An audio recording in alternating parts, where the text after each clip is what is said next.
kita harus memperhatikan pula adab-adab yang kita berikan saat membacanya.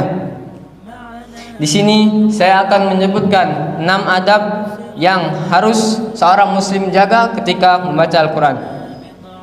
Adab yang pertama yaitu mengikhlaskan niat kita dalam membaca Al-Quran semata-mata hanya untuk Allah Subhanahu wa Ta'ala.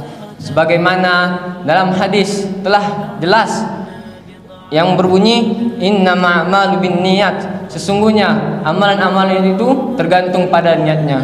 Niat adalah hal utama diterima apa tidaknya ibadah seseorang. Kita harus mengikhlaskan niat kita agar yang kita baca itu memperoleh, agar yang kita baca dapat membuahkan pahala di sisi Allah Subhanahu wa Ta'ala.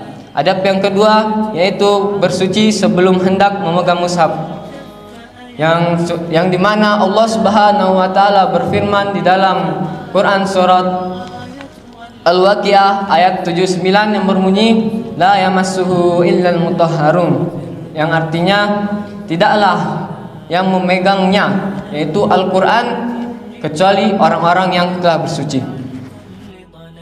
Adab yang ketiga yaitu menutup aurat dan penampilan baik ketika membaca Al-Quran.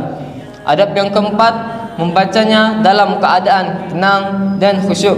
Jangan sampai kita membacanya dalam keadaan tergesa-gesa, yang dengan itu akan membuat bacaan kita belepotan dan bisa-bisa mengubah makna ayat yang sedang kita baca.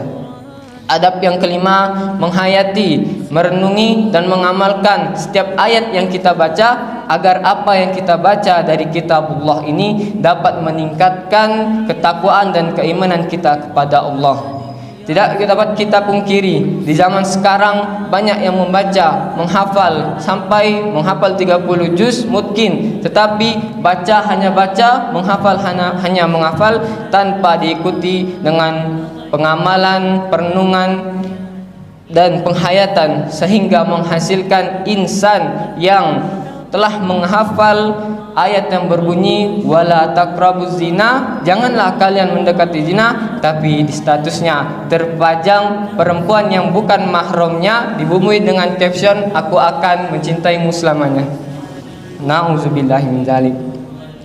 Adab yang terakhir yaitu ialah membaca ta'awuz, yakni a'udzubillahi minasyaitonirrajim setiap kali ingin membaca Al-Quran. Allah Subhanahu wa Ta'ala berfirman di dalam Quran surat An-Nahl ayat 98 yang berbunyi fa idza qara'tal Qur'an fasta'in billahi minasyaitonirrajim. Apabila engkau hendak membaca Al-Quran, maka berlindunglah kepada Allah dari syaitan yang terkutuk.